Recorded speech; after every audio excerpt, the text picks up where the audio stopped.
Hello, everyone. Welcome to the latest episode of Two Wizards and a Mic, where a couple of old guys sit around, drink beer, and talk about D&D as it was, as it should be, and what it will be like in the future. I am Shane, and you are? I am Andrew. Very good. And Andrew, I understand there's Kickstarter updates potentially. What's going on? There is. They're pretty basic. So the World of Mirror Kickstarter, about 2/3 of the printed books have been ordered. And I know that 2 have arrived, one in the UK and one in the Netherlands. Because the Nice. UK printer is not as busy as the one in North America. So that's continuing. Most people will probably get their books this week or in September. And the second Kickstarter, the Mushroom King Adventure, that book is basically done. We're just doing the final editing, so the PDF should be ready, I would assume, early September, and All the right. printed books likely early October to start ordering. And yes, we're moving along quite well, and we're even planning the next Kickstarter. Excellent. I understand the next Kickstarter is going to be amazing. Is that correct? It will be. It will be. It's going to be the sequel to the Mushroom King Adventure, and it's Very going cool. to be. We're planning on basically trying to kickstart one of these adventures every 3 months or so, and yeah, so that should be coming out late October, early November, Excellent. and yeah, it's a conveyor belt right now. A production line here. So this week we're talking about something that I think everyone who's ever played D&D has encountered, which is inns and taverns, which I think most people will understand are a very popular place to start an adventure. I know that you've tried to be a little more exciting about how to get adventures going, but also some adventures where I think every adventure, actually, that I've played with you, uh, takes place quite significantly in inns and taverns, including when we burn them down. So, um, what do we want to talk about in inns and taverns today? Well, like you said, overall, it's a very natural place that you're going to end up because um, in this sort of medieval fantasy world, most settlements are going to have one or both or many of them. And usually in your adventure, you go to a place to stock up. I mean, it's really hard for the adventuring party to exist without that. You're going to have to go somewhere to get supplies. And the world that doesn't have humanoid settlements is going to be just incredibly dangerous and difficult to Yeah. navigate. So it's very likely you're going to have humanoids and settlements, and then you're going to have taverns and inns. And it's a very good place to start an adventure, a very traditional place.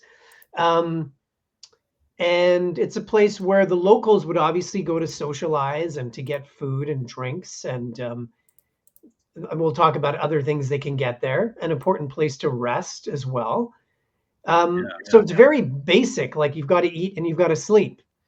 Um, there's a lot of classic examples in literature and in pop culture. So some examples are the Green Dragon in Hobbiton in Lord of the Rings and the Prancing Pony in Bree in Lord of the Rings. Right. But there's also like Mos Eisley is a great example of a tavern in Star Wars. Yes. Um, Yes. on Tatooine, there's the Inn of the Last Home from Dragonlance, where the adventure basically begins. Um, there is the Leaky Cauldron and the Three Broomsticks and the Hog's Head in Harry Potter. There's the Welcome Wench from one of the early adventures, the Village of Hamlet. There's the Raven, even in Raiders of the Lost Ark, the Raven that Marion is running, that Indy goes to. You remember? I think it's in Nepal. Oh, I don't know actually what its name was, but Yeah, it's called yes. the Raven. Did you, is that what's on? Oh, I had, Yeah. wow. Well, I Okay, think I should have known that. her family, I'm pretty sure, ran it. So the Ravenwood, the Raven Tavern. There's the Yeah, Vulgar Unicorn in the Thieves World books. There's the Admiral that's going Benbow. back. Yeah, Travis is another big fan of those books. Actually, he told me about them. The Admiral Benbow in Treasure Island. Adventure begins there. Sleeping Giant, Bannered Mare, Bee and Barb, Winking Skeever, Frozen Hearth, Ragged Flagon, all from Skyrim, which are all a big part of that game. Yeah, Uh, yeah, that's true. and I have to laugh. I think part of it is that everybody these days wants to change things up and go against the grain and do something new. That's fine. But also there are some things that are, as I'll talk a little bit more about in a moment, that are just natural and part of an adventure, part of the journey. And it is a great place to start an adventure. It makes a lot of sense. And as you say, I don't always do it, but I use it. I use them all the time in the game. And sometimes we start at one, or we start at something that's similar. Like if you start around a campfire and on a roadside, we did that once. That is basically a tavern just outdoors, right? So there's other things that might not be technically a tavern or an inn, but it's basically the same thing, right? Like, Yeah, you like might that whole, start. you walk into a smoky environment and there's, people dancing on tables, or a fight breaks out, or, there's always going to be the innkeeper behind the thing. But yeah, I mean, that's actually a good point, because a, a meeting place, rather than just, a typical, I don't know, what is the word I'm looking for? Well, An it's archetype of a thing. Yeah. Yeah, that's exactly what I was going to talk about. That's exactly the point, is that actually these things are more of an archetype than a trope. So Yeah. I kind of laughed that I watched one YouTube video where the person said, she said, um, I wonder how this got started, this whole thing of starting adventures in a tavern. Like, seriously, how it got started? It's like the most natural thing you could do. Another YouTuber said they're too hard for you to use inns and taverns. Seriously, that it's yeah. In what way? They're, We'll talk about it they're now. a, yeah, It's not sorry. I mean, complicated. not at all. Taverns have been referred to in literature going back a very long time. It's a very common meeting place. It's not a sports bar. Like, that's not what a tavern in my mind is. It's very much, you go, you meet people you might know, you meet some new people, you enjoy a bit of drink, a bit of food, and then, you chat about the universe or about whatever comes to mind. Like, those are very, very, they're ingrained in every single society, no matter what the tavern might look like. I mean, I would think D&D is very much influenced by, medieval kind of history in Europe and England. Um, but if you actually read literature outside of there, you'll find the same thing. People referring to, they won't use the word tavern, of course, but it's basically the same thing.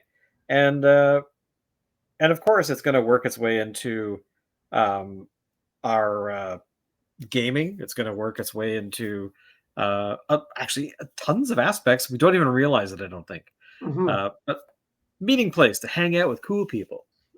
Yeah, and as I said, it really stands in many ways. It's more of an archetype. That's why it's so used, and that's why it makes sense. Because and that's something that there's a lot of confusion about these days. You can see it in the writing for most TV shows and um, movies. So there's a difference between an archetype and a trope. And people keep saying many of these things are tropes, and they're not.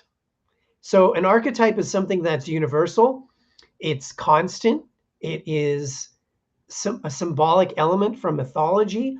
It's potentially part of the collective unconscious, which is something from psychology.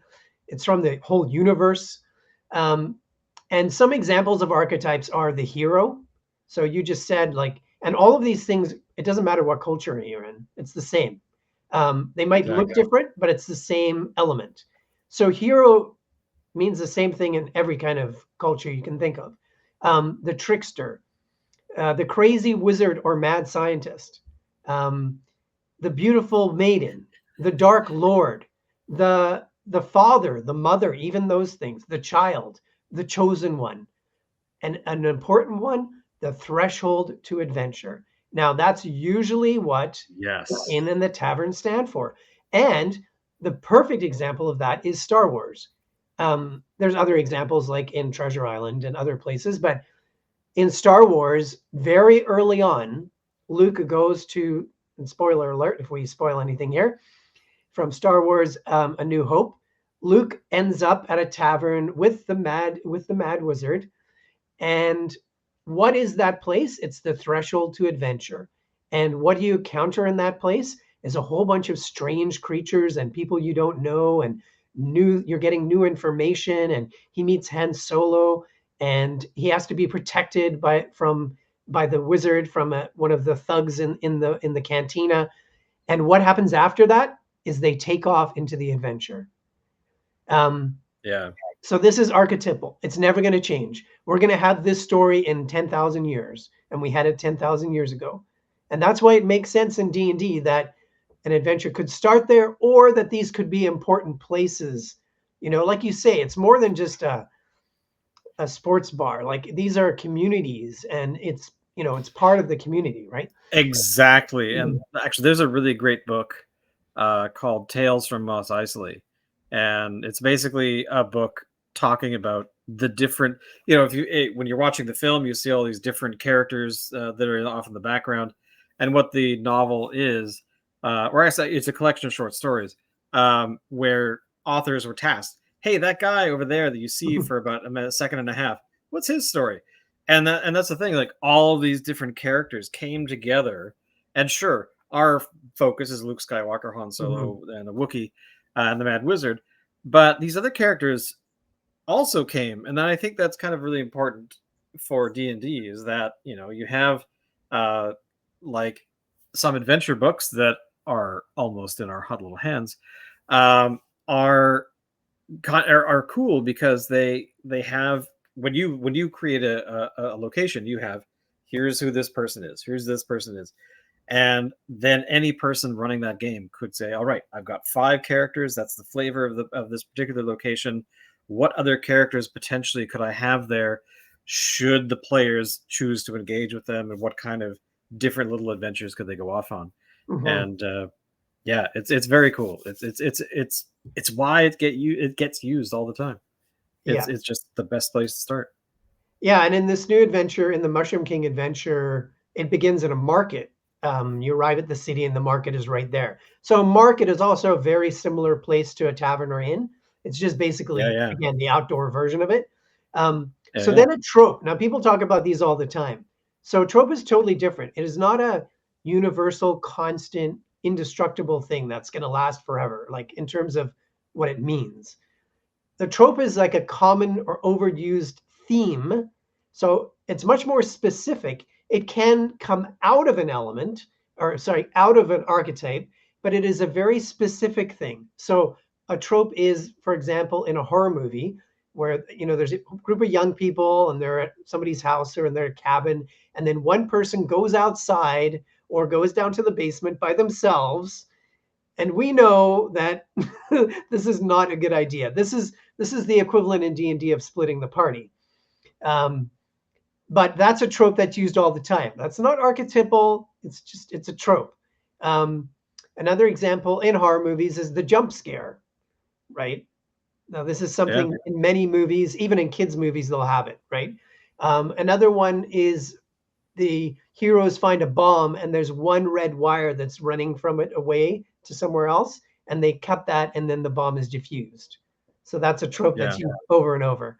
Um, Another one would be the heroes running or walking away from an explosion, usually in slow motion, with it in the background. cool guys don't look at explosions. Right. So these specific little details like that, those are tropes, and those can be overused and get can be stereotypical. But those are different things. The inn is not a trope, and the tavern is not a Yeah, trope. Um, so most settlements, as I said, they're going to have a tavern if they're of some kind of decent size, and sometimes they'll have an inn. Inns, they always include lodging, obviously, because that's what it means. But they not necessarily have a tavern. If they're bigger, they usually do, or if they're in a bigger city, for example. So some ways of considering how to use this, you have to consider the location. Like, is it in a wealthy part of the city, in a poor area? Is it on the roadside? Is it by a water body, like a river or lake or an ocean? Is it in the mountains? Is it on the hills? Um, you can use different kinds of buildings. Like, it doesn't have to be just a, a standalone building built for that purpose. It could be an old manor. It could be a tower, like even a wizard's tower. It could be an old gatehouse that's been repurposed. It could be a warehouse or an old mill or a ship or a boathouse. It could be made out of an old shipwreck. Um, there could be a tree house like Inn of the Last Home. So there's many options that kind of give it some more flavor. You have to consider how many rooms are in here, how many staff. I think we put some examples of this in our World of Mir book, this book right here. So I would usually say like rooms in a regular medieval inn, maybe 6 to 24. That's kind of one option. Staff, maybe you're probably gonna have at least 2 people. So like maybe 2 to 12 staff, that sort of thing, 2 to 20. There can be an innkeeper, an owner, could be a separate person. There can be stables. That's when we're playing, that's always important because you guys often have mounts. Yeah, true. So sometimes there's a service that you can for another gold piece or whatever, you can have your horse looked after. Inn is a great place to have NPCs. You can overhear things are happening in other rooms as well. So, and there's nice amount of space, even in the hallways. We've had battles of characters running down the hallways and people jumping out of windows, and there's a running around the roof. Like there's a lot of cool things you can do.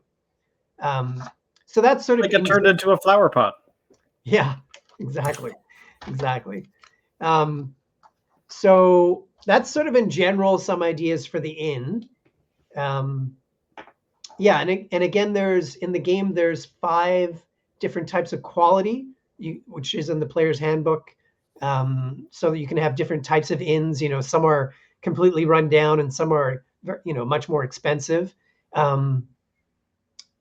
Yeah, and then I often tell the players when they get to an inn that they can't just all use one room. Like if the party is 5 or 6 or 7 or 8 people, you're not all going to be able to get a room together. So that's always fun about who pairs off with who, right?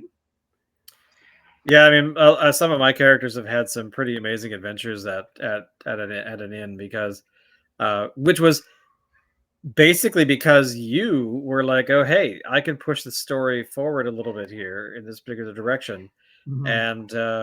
and what can the player do other than react? And it's kind of nice that way because it gives the player is just thinking, "Oh, I'm just going to go to sleep and then I'll wake up in the morning and we'll continue." Where you're like, "No, no, no, no, no. You're going to roll a Constitution save. You were doing a little too much drinking in the bar." Mm-hmm. These kinds of things, and it always kind of adds flavor and definitely far more options than I think most people expect. I think it is. I think that is a good trope to change. And the general trope is that you go there, you just have something to eat and drink, and then you go to sleep. I think that one you can usually that's what we do, and that's a good pattern. But once in a while, I like to change things that are more in the realm of tropes and those tweaks. So, um, maybe the tavern will be a different form or the inn where you meet, and then sometimes, like you say, the enemy is going to attack while you're asleep in your room in the inn, or somebody's going to get upset with someone and the fight will start, or there's assassins hunting you down and they're waiting in the next room. So there's lots of things you can do to use it. You know, People are also going to find out information. Like if you want to be stealthy, which many parties do, going to an inn or a tavern is not always the best idea, especially one that's more prominent, right, in the middle of the city or more popular. There's a good chance there might be somebody who tells someone, or maybe there's a spy there, right, of what you're doing. So Mhm. there are a lot of options to make it interesting and not just be a place where you go to sleep. I actually ran a game once, years ago where the inn was an incredibly large, wagon. So, like, it had, like, 7 wheels or 10 wheels, I forgot exactly what it was, but it had 3 rooms in it, and it had a bar, and you had to enter from the back, and you tied your horse off, and the horse kinda trotted along behind it. But, I'm pretty sure I stole that idea from an anime somewhere, but it was kind of I just thought it would be a neat way instead of going to location X, uh, you actually got to the tavern, and the tavern took you to location X, and I thought that was kind of a neat idea. And then I think it exploded, but whatever, it happens. Yeah, no, that's a great idea of having these maybe not necessarily in one place. They could move. Like the one I mentioned was what if it's on a boat or a boathouse? Yeah, Um, same sort of so idea, exactly. yeah, exactly. And I like your caravan kind of idea. All right, let's look more specific at taverns. So again, they could be part of an inn or they could be completely separate. Many times I like to keep them separate because the environments are quite different. Like the inn is more peaceful in general, and the characters do need to get a break sometimes and rest. So I don't Yeah. usually have too much action in inns, where taverns I do have more, and it makes more sense. So again, you can look at the location being interesting, the type of building, the staff, the barkeep, the barmaid. Sometimes I have very helpful barmaids and barkeeps who have information. Other times they're sort of obnoxious and annoying. Um, there's also the bard, which is always a good person to introduce in the tavern. Yeah, yeah, yeah. And then many customers, like most of the players that I played with, are very interested. The most important thing for them is when they get in the tavern, who is there, right? That was the first thing that you mentioned about Moss Isley, right? So Hmm. there are going to be locals, right? There's going to be fisher folk, like people who do different jobs in the community, like fisher folk, miners, foresters, hunters.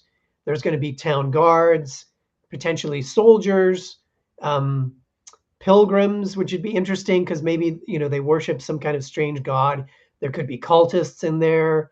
Um, Other adventurers is interesting. It's always fun, I think, having a rival party. Um, and I actually just put that into the one of the supplements for World of Mir. We're going to have a Oh, cool. yeah, it's about an 80-page book that gives you a little more detail about the factions. And one of the factions I included was this rival party that were rivals of your original party on the continent of Mir. Um, and what I did was I matched up all the classes and races in the party, and then I slightly tweaked every name. So, in the regular party there was Sorsha. So in this sort of, bizarro version there was Vorsha, and then there was Tharbadon the monk, and then there was Arbadon the monk, and you know, I basically sort of did this clones of all the characters. But they were good. They were good heroes, but they were kind of jerks. That is true. So that was fun because they kept like competing with each other and mocking each other, and it didn't take long for your party to just hate these people. Um, so you could have other adventurers. They could even like give you information, or what a really good one is. They see a bunch of adventurers in a tavern, or they find out they're adventurers, and then they see these people are just beaten up, and they've gone to the dungeon or they've gone on the quest and come back unsuccessful. So that's a good story Yeah. to have right there. Um, there could be rangers, guides, thugs, merchants, nobles. So there's so many options for who could be in there. Of course, NPCs that are in your story, and the YouTuber said it's so hard to figure all this out. Not really. You just have to have a few ideas of who are the staff, who are the customers. Um, Maybe there's a few NPCs And then another great thing about taverns, inns to a degree, are rumors. You can hear great rumors about things that are going on. And this goes back to the original D&D adventures, which is like our new adventure, the Mushroom King, where we give you a long rumor table of things that you hear. Nice. Um, there's also the possibility there's a quest board there. There's a board just, put up right in the tavern, and here are some things that people are looking for help with, some quests around the area. So that's a great part about starting in this kind of area, in or a tavern. Yeah, because a lot of video game RPGs kind of do that, and that's been kind of a thing that I can't think of a single game I've played where there wasn't some form of that, where it was a board or some character runs up to you and says, "Oh my gosh, I need help with blah," Right. and yeah, a tavern is a perfect place for that kind of stuff to happen because it's not a place you're gonna you might stay there for an evening, but you're not gonna stay there for overnight. You're not gonna stay there for 20 hours. It's gonna be a place where it's like you're in, you hang out, you rest a little bit, you might eat, you might drink, whatever, and then you leave. And it gives all those kinds of interactions a space to actually happen, Exactly. which I And it like. makes sense. Like they would go to the communal meeting area, the community's meeting place to look for this, right? To they ask these kind of questions. So you could get hired for a job. Like you say, a lot of things, for example, these things happen in Skyrim, right? Yeah. You hear rumors in the taverns, you could get hired for a quest. You could hire a hireling, right? That's also going to be a very natural thing for it to happen. You can listen in on the other tables, like you listen in on the rooms in the inn. And one of our players always does that. That's the first thing she says is I start listening Yeah. to other tables, which is great. So as a DM to prepare, you have to, you don't have to have like pages and pages, but you have some characters prepared, some stories prepared, and it can go Yeah, quite. just those sparks. That's the collective storytelling thing. All the DM needs is like just a sentence. Hey, like my best sentence I ever got from a person running a game, it might have been you, was "You are lost," and that was the best part because that gave my signal to like trigger my brain to go, okay, I'm lost. Okay, what am I gonna do? What does this actually mean? And and yeah, it doesn't take much at all. No. Just a little idea. Yeah, and if you want to write down an encounter table, like 10 items or something of things that they could encounter, that's something useful. You can always have conflicts between the staff and the characters or customers. You can have helpful staff, as I mentioned, and you could have some events tables, like often I mention those Lucas elements. You could have Yeah, even just saying that a giant rat, comes through the open door, and runs through the tavern to the kitchen, or um, there's an annoying dog wandering around the tables, or the barmaid drops her tankard or dishes and they break on the floor, or yeah, the yeah, cook is arguing with something. All those things that are just parts of that environment that make it seem a bit more real. You don't have to like go on and with descriptions, but just a few here and there. So there's lots of ways that you can easily just write down a few notes and have a really cool place that can be the beginning of an adventure or, a place to stop over. yeah, exactly. At a place to throw a party. That's true too. Yeah, we've done that too. The players have gone back to taverns and things and celebrations. That's true. That's a good point. Yeah. I mean, I guess that my favorite thing is what you're just saying a moment ago about the whole in not an encounter table, but well, I guess this is an encounter table, but basically, those nugget ideas that start adventures into a crazy direction. Um, but yeah, I mean, it's definitely it makes me want to play right now. Why are we not playing? Let's just start playing. I got some dice somewhere here. I'm sure I can figure it All right. out. I'll just get my DM screen. um, so overall, I mean, it is probably one of the most important locations, and I think that the challenge for most DMs is to try and figure out a way to if they don't feel like it, to not have the typical wooden structure, whatever you want to call it, to actually have those meeting places, those encounter places for that could take place pretty much anywhere, Mhm. that people gather, and like the market you were talking about, like it's such an overlooked thing. It's almost taken for granted. Like, oh yeah, you're gonna go to the tavern. I mean, and I blame books like the Yawning Portal, stuff like that. I mean, that's the whole idea for that entire thing. But still, when you're first starting in the game and you're playing and starting to learn to run a game, or you're getting much, you're playing every other day, Mhm. it can fall into those little traps. And I complain about that all the time. Players and essentially getting, yeah, a little lazy, a little tired. Mhm.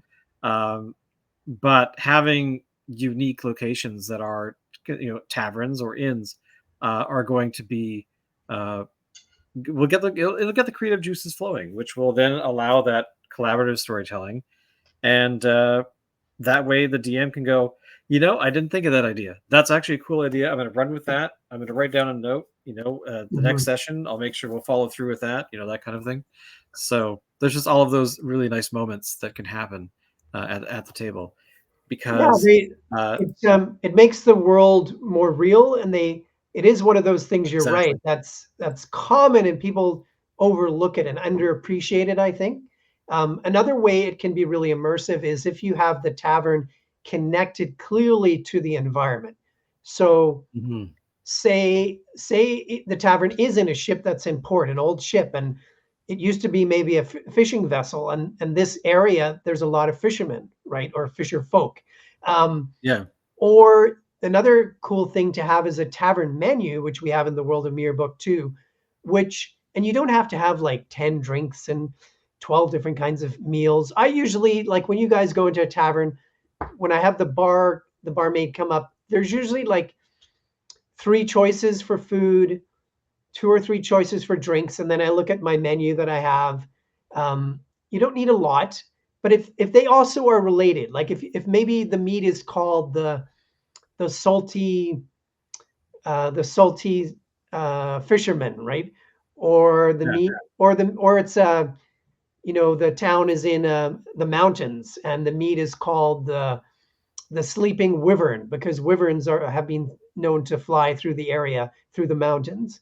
So if you connect these things to the setting and the story, the name of the tavern, the food that's there, the drinks that there, all those little things make it more realistic and help the story, ground itself. Yeah, and I think that we've also, us North American types, have primarily missed out on the culture of taverns, Mhm. where, you know the small little pubs that, 30, 40 people, that used to, I mean, and apparently they still do in England. They're very much littering everywhere, um and I think we missed out a little bit, because it's not about going out to get plastered. It's about going out and talking to, people. Yeah, it's more like you say, it's part of the community, and it's more common for sure in Europe. Like there are places like that in North America, but like if you walk around London, for example, later in the afternoon, there's hundreds of these places, and usually Yeah. full inside, and there's people like going, they're outside, because the place is full, and there's people just outside the door and down the street sometimes, and they have drinks in their hands, and um, yeah, those are still a big part of life there for sure in the UK. Um, and there are some of those, you get some of those experiences here, but they're sort of few and far between. And it's a great place. There, if you find one of those places that is that warm community, and you can have that in your game. You can have that. And usually, again, I want to have most of the time, the taverns and inns in my games are going to be places where the players can rest and recoup and maybe get some information. Once in a while, I'll throw in a wrench that, an assassin was sleeping next door, or, somebody jumps off the roof and rappels through the window and jumps into the room, or I had one where the entire floor collapsed and the party fell into the first floor. Um, and we did have one, like you mentioned, where a player was upset with the performance of the bards on the stage, an elven Yep, group, and I she pulled remember out this. her wand of wonder and said, "I cast a spell," and that is a random event. So she rolled, and she rolled fireball. Yeah. And also I think probably the most memorable inn from our games has been the one that we purchased at one point. Um, and we returned there, and that was Right. kind of a unique thing because normally, in the general scope of an adventure, you might go to a tavern or an inn once and then you've moved Mhm, on. But that particular location, we kept coming back to, mhm, and you were able to add little things like, mhm, so and so across the street is going to help you take care of the pub when you're not there. mhm. You guys arrive and suddenly it explodes, or all kinds of cool things can happen. Uh, and it just, again, it gives that flavor in life, which I really like, that lived in kind of experience. So Yeah, that was fun, and that also, it's a good thing to point out because a lot of times people ask, how do higher level players use all their gold? Well, there's lots of things you can do. Buying ships is very expensive. Buying mansions and building a lair, like you guys built a very um, detailed lair in these hills, and so you got somebody in to, like, build chambers and even a custom meeting table. And then you bought a small army of hirelings, and then you bought that in, and then a store, and then you decided, hey, let's start a whole chain of these inns. And I think at this point you have three. I think three. You've got three inns now. I think you added the store. I think you built the store into the inn as well. Um, yeah. I just thought of it. Wouldn't it be interesting to, which maybe we've done this already and I've just completely forgotten, uh, where a group of adventurers on one particular storyline end up, hitting a high level, buying an inn or buying a chain, and then have your next adventure, like your brand new first level characters, and you Right. wander in, and then you actually have this kind of uh, for the characters themselves, it's a brand new experience, but for the players, it kind of gives you a little giddy feel, like, oh yeah, that's right, yeah, yeah. 6 months ago Yeah. we were playing the thing, and then there's that. I kind of like that kind of stuff too. That's kind of nice. Yeah, yeah, that's a great idea. We never did it with a tavern. The only time we've done that is when there was a wedding in the city of Knox, and Right. your high level characters were at the wedding, and your current party who were lower level. Um, that was the only time, like, the entire party from one campaign and an entire party from another campaign met, and that was pretty cool. Yeah, Especially because that later, tickled us all. I think that was amazing. That was very yeah, cool. especially because later that night in that encounter, the sorcerer, the 20th level sorcerer, cast Yes. meteor swarm and destroyed this church. Um, yeah, that was pretty epic. And there was much tragedy. Yeah. But any final words on taverns and or inns?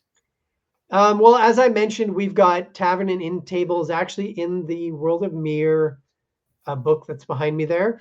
And there's a whole separate supplement that we're doing that will have all the inns and taverns in Mir in the world.